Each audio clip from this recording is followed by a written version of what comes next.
Quer dizer que, diante disso, realmente, o protestante aparecia na sociedade como aquela figura que estava na contramão do sentido da vida dos demais, né? Exatamente. É você mostrar uma realidade da qual eu não estava habituado ou não estava, como nas palavras de hoje, que não é a palavra daquela época, mas como a palavra de hoje, que hoje é outra visão, o mundo, mas programado, porque a maioria do pessoal hoje é programado para quê? Você sabe que são programados naquele sistema. Hoje nós vivemos dentro de um sistema. E o sistema que nós éramos criados, era um sistema do qual não tínhamos muito não é bem uma cultura, é essa aceitação de alguém de um dia para a noite chegar na minha casa e, como eu estava lhe falando, é como se eu transformasse, vamos se dizer, bem mais simples.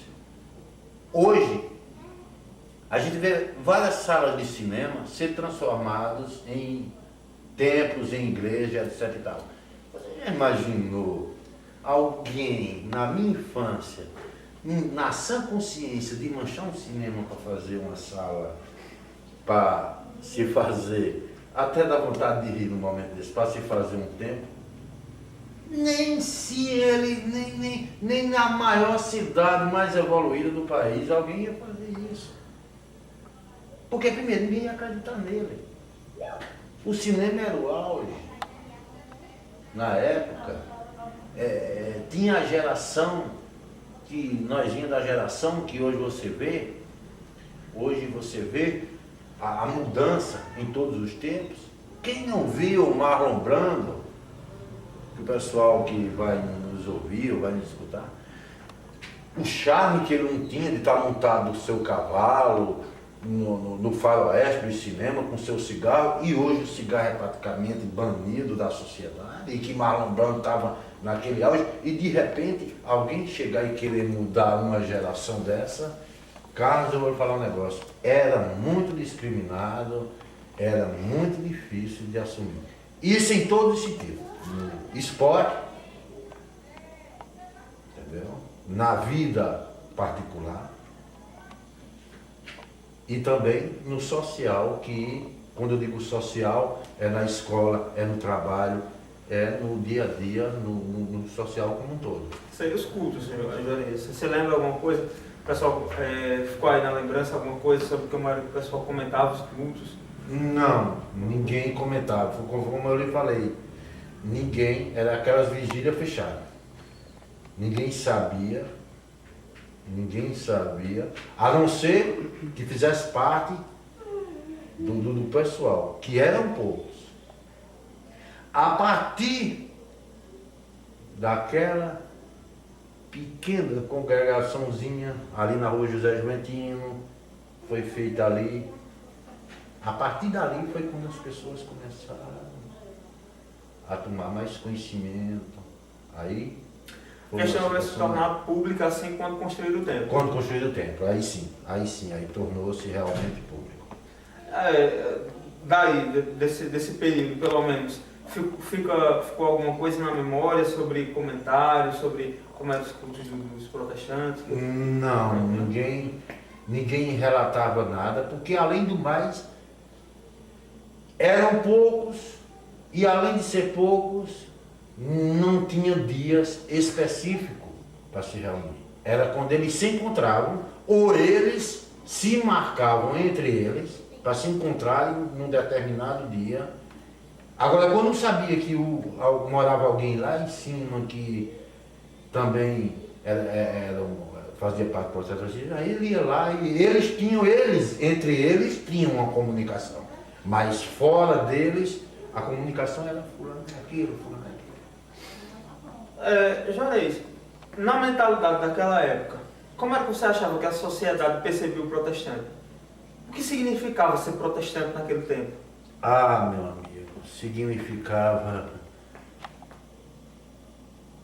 eu acredito que Era uma coisa tão complicado de dar essa resposta que eu fico procurando, no fundo, a palavra certa para te falar.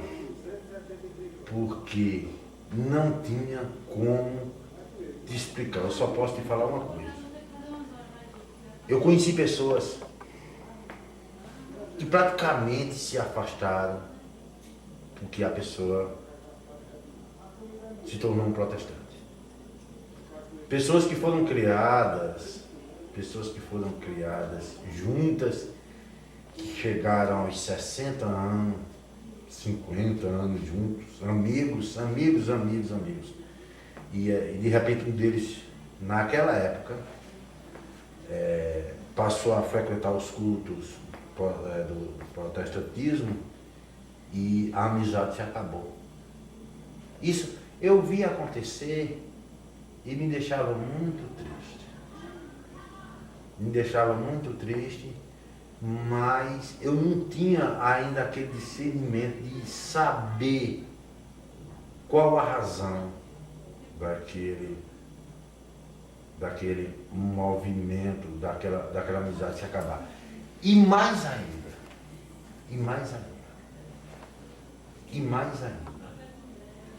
vou bater mais forte ainda no termo quando simpatia une. A minha cultura, a nossa cultura, a todas as culturas, que eu não quero falar nome de religião,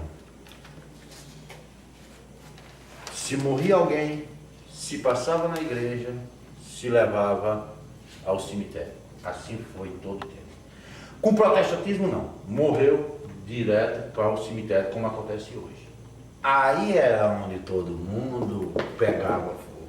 E praticamente se enterrava quem fosse evangélico, enterrasse seus evangélicos. Até nesse ponto chegou. A coisa que eu ia falar mais na frente, mas eu vou lhe falar agora, a coisa chegou num ponto que na minha infância, praticamente o menino evangélico não brincava com o menino católico. Praticamente não se brincava. Raramente, sendo que por dois motivos. A abertura da religião e o fechamento da outra. Então, esse impasse era o que acontecia. Não estou dizendo que os pais protestantes, eles tinham um fechamento maior dos seus filhos. O outro lado tinha a abertura maior. Então, era cortada uma relação. Eu perdi amigos, e hoje continuamos sendo amigos. Mas naquela época eu perdi amigos justamente por isso. Eu perdi amigos por cantar música. Você veja, como uma conversa vai puxando e nós vamos lá para o fim, eu perdi amigos porque tinha aquela música da época, como nós estamos no Nordeste, aquele forró, aquelas coisas, e o pessoal protestante, muito fechado, dizia que era a música do mundo. E eu nunca fui aceitar que era a música do mundo, porque se eu perguntasse a um mais antigo, eles iam dizer a mim que aquilo era uma besteira, que aquele menino queria ser, e aí atingia o pai do menino. E o pai do menino era um evangélico. E aí haveria um confronto entre os dois velhos, deixavam de ser os filhos e passava ao conflito entre os dois velhos.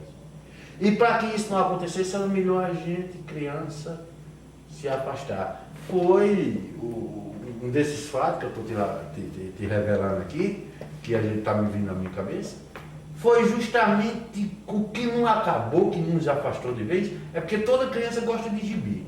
Hoje nós temos televisão, DVD, mas naquele tempo a gente tinha gibi.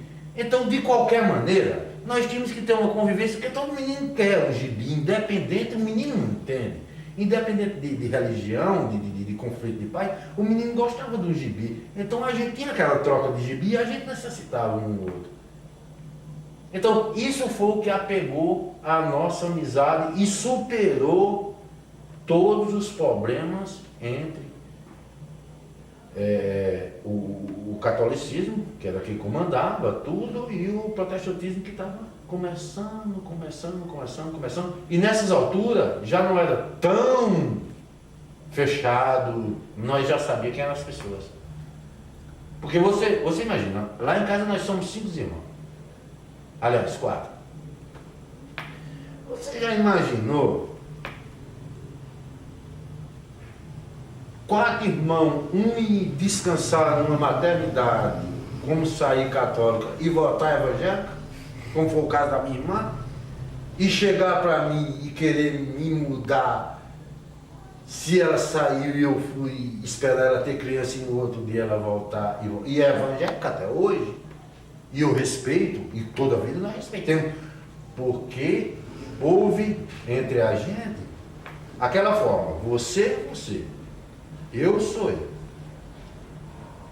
entendeu? Ela nunca interferiu na minha vida, e olha que não faz pouquinho não, que a filha dela, a mais velha, já deve estar aí com seus 24 o quê? Quase 30 anos. Tem, de 30 anos para lá, não foi de hoje não. Então, para você ver, a gente se aceitou, e ela foi uma das que deu a cara no evangélico, entendeu? E no protestantismo, e foi para a maternidade. Ela saiu daqui para ir descansar da menina dela na minha religião. Quando ela voltou na outra. E aí, como é que você ia aceitar uma situação dessa? É complicado.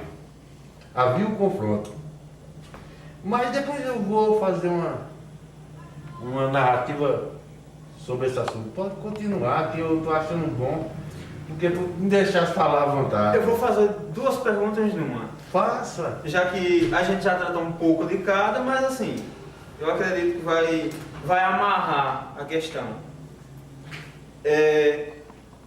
Diante desse conflito de mentalidade que estava se instalando, mentalidade religiosa, mentalidade social, né?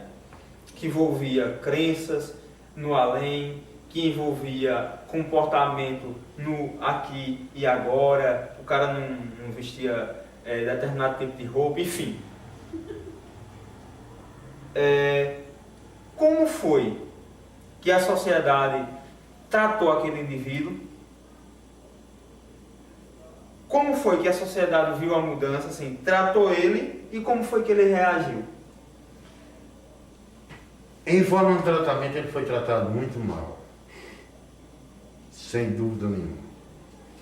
Em forma de discriminação, foi muito discriminado. Precisa ter uma perseverança do que queria e se realmente estava no caminho certo. E quanto a incorporar ele na sociedade, eu acredito, e queira o poder superior que eu esteja completamente errado, os dias atuais ainda acontece a mesma coisa. Ainda não se acabou isso. Eu sou o cara que eu enfrento a realidade sem máscara. Eu acredito e tenho quase certeza, só não posso confirmar, mas a aceitação hoje é bem maior, mas não é total, e houve uma abertura de aceitação por parte da religião predominante, devido ao protestantismo também ter aberto muitas das portas que eles viviam fechadas. Por exemplo, carros, você faz uma cena para mim, na sua cabeça aqui agora. Uma cena aqui para mim agora. Eu lhe dou 6 pedaços de madeira, lhe dou 22 homens e lhe dou uma bola de futebol. mando 22 homens correr atrás de uma bola de futebol para botar no meio de 3 pau, do qual ele dei 6 para fazer 2 barras. O que é que tem de errado esses 22 homens pegar uma bola e chutar dentro de uma barra? Para a religião predominante, isso é normal. Para o protestantismo naquela época ia para o inferno. Então, se você chegasse para mim e dizer que se eu fizesse isso para o inferno, cara, pera aí, vamos chegar a um denominador comum que eu não ia lhe aceitar no meu grupo. Agora, se eu lhe dou essa mesma cena e lhe entrego um pedaço de madeira e lhe boto para assistir esses 22 homens, e você pega esse pedaço de madeira e sai danando na cabeça do povo, de quem está lá, aí, meu amigo, já é outra história. Você fez daquela cena uma cena do qual ele leva justamente para o caminho do errado. Mas hoje o que a gente vê é que o jogador entra, ora em campo, sai de campo, ora agradece a Deus, faz tudo, que eu não chamo jogador, gosto de chamar de atleta, porque jogador é quem joga baralho. Então o que é que acontece?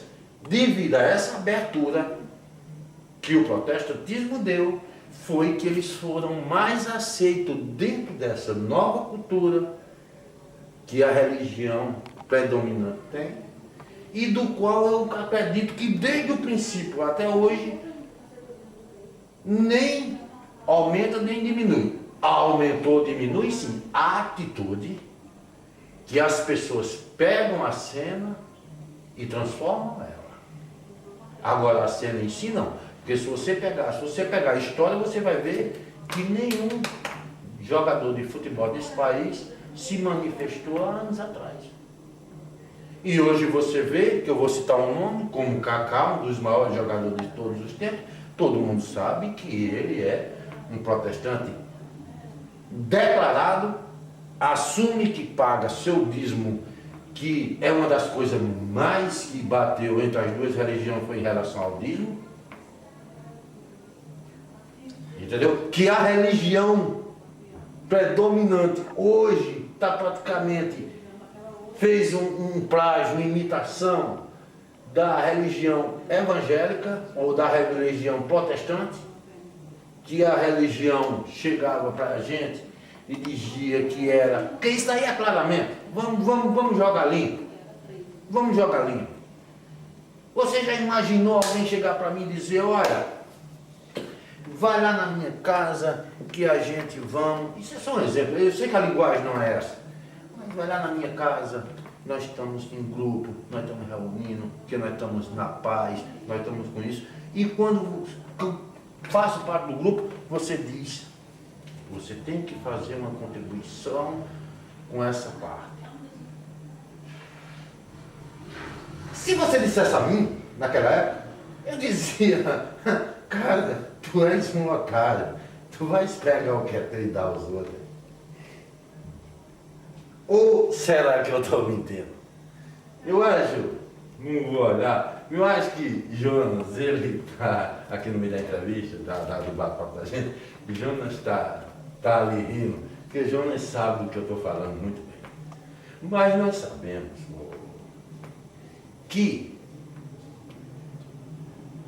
e até eu vou citar um termo lá da Bíblia, já que a gente está em religião. Se eu faço um trabalho, eu sou digno de viver do meu trabalho. Eu tenho que receber algo por aquilo que eu trabalho, porque além do mais, quanto mais eu sou valorizado, mais eu tenho como render mais ao meu trabalho. O protestantismo, ele tinha uma fonte como? Como? Nenhuma. Ele tinha que os membros dele manter a religião.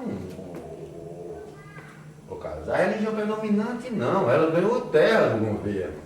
Ela tinha terra, porque o Brasil, quando foi descoberto, você sabe muito bem que veio caravanas e caravanas de gente para fazer a povoação e não tinha um protestante no meio. Você vai ver a história do Brasil, você vai ver. Tem inclusive lá, o quê? Em quadros por aí, a primeira missa.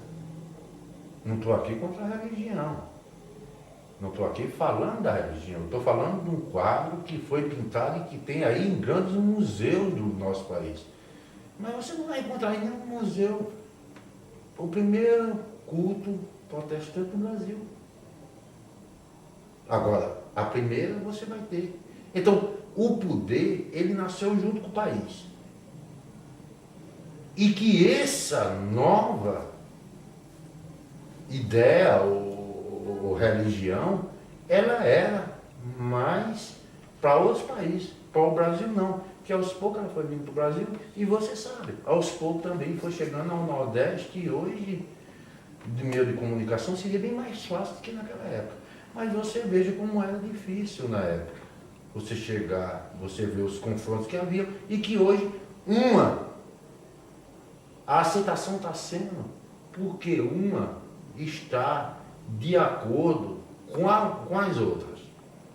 As duas estão se unindo, que eu acredito que tem um só único. O que eu não entendo disso tudo, que eu acho que é a parte mais importante do que a gente conversou até agora, é porque as duas religiões, que nós estamos tratando delas aqui, elas têm um ponto em comum.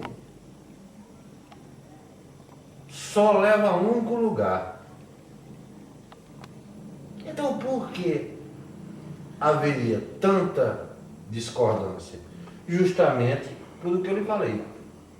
O confronto existiu devido à mudança de comportamento, de cultura e principalmente de dogmas. Porque o que mais pesou entre as duas foi ter que acabar com certos dogmas que uma não aceitava da outra.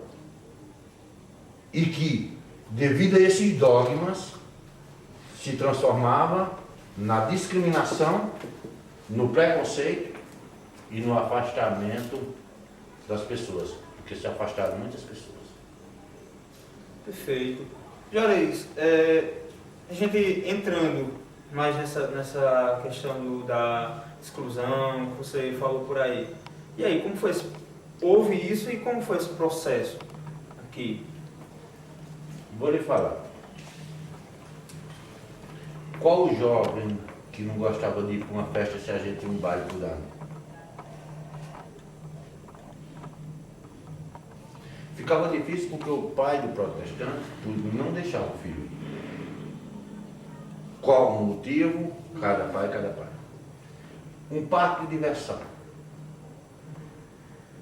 A criança protestante raramente ia num parque de diversão.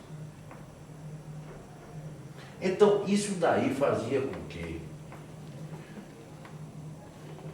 fossem ficando cada vez mais discriminadas pelos seus coleguinhas. Eu lhe falei, eu tinha colega que não podia fazer educação física. E mais ainda, Carlos, você agora me lembrou uma coisa que eu queria mais falar no mundo, que é o princípio da sua pergunta. Na minha época de estudante, que acabaram, mas existia uma matéria chamada ensino religioso. Você já imaginou você sentar alguém numa banca de uma sala de aula e pregar uma religião da qual você não faz parte? É como eu? Você já imaginou você me sentar num canto e me fazer eu assistir? Ou das duas uma. Ou você passava naquela matéria, ou você leva um pau, porque se você não passar numa matéria, você não passa de ano. E o protestante, que nesse caso eu chamo o coitado do protestante, que era um coitado nessa época, tinha que engolir aquilo de goela abaixo e tinha que fazer como eu. Eu, como fazia parte da maioria, era normal. Aí não entrava discriminação, olha, não quer contribuir, olha, não quer fazer isso. Por quê? Porque ele tinha a descendência dele, mas eu não queria aceitar que ele quisesse aquilo. Uma música evangélica ou protestante ser tocada, eu nunca ouvi.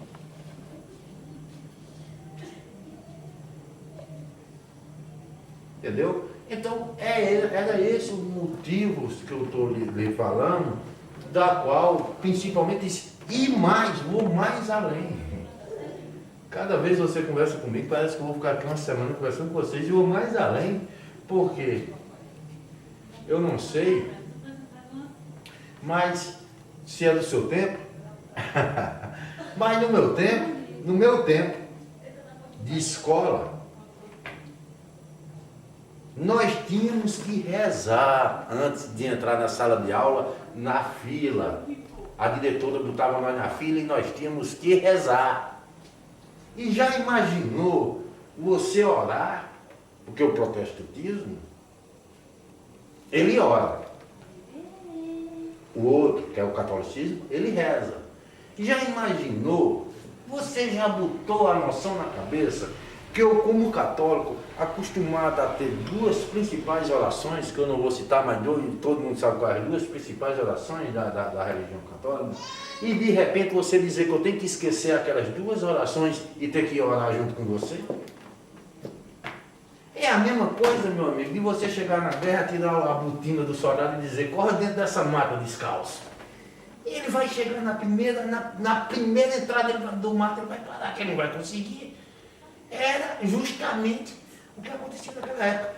Você, o protestante, além de passar já a humilhação na porta do colégio, ele passava a humilhação dentro da sala de aula, porque ele tinha uma matéria para cumprir que se chamava ensino religioso.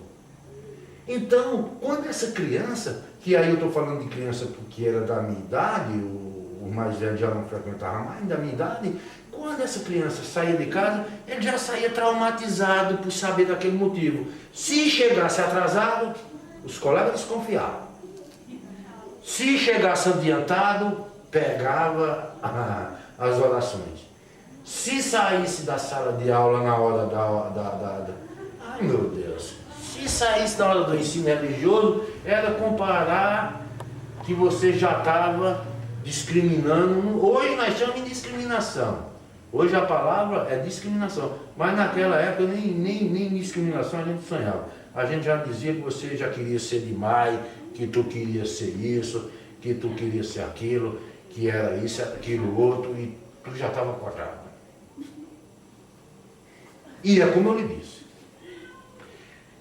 Passados os pais, dos antigos para os antigos, eles tinham o discernimento de se respeitar. Mas nós crianças não tínhamos. E esses problemas a gente refletia dentro de casa. Porque eu não nasci na religião protestante, mas eu sei que o protestante chegava em casa e já chegava totalmente humilhado. Porque ele era humilhado até na sala de aula por duas vezes. Até no próprio colégio. Coisa que hoje a gente faz tão natural, mas que no começo, no princípio, na fundação, infelizmente, isso aconteceu aqui dentro. E são histórias que ninguém nunca lhe contou. Entendeu? Você está diante de histórias que foi eu quem vivi e via. Eu comparo o evangélico ou o protestante, porque eu não sei discernir dos dois, né? Discernir dos dois, apesar de eu, como eu lhe falei, eu aceitar mais a outra parte, mas eu nunca fui de discriminar ninguém. Mas eu conheço família da minha juventude, da minha infância, amigos meus, que passavam mais tempo dentro de casa fechado do que na rua, brincando.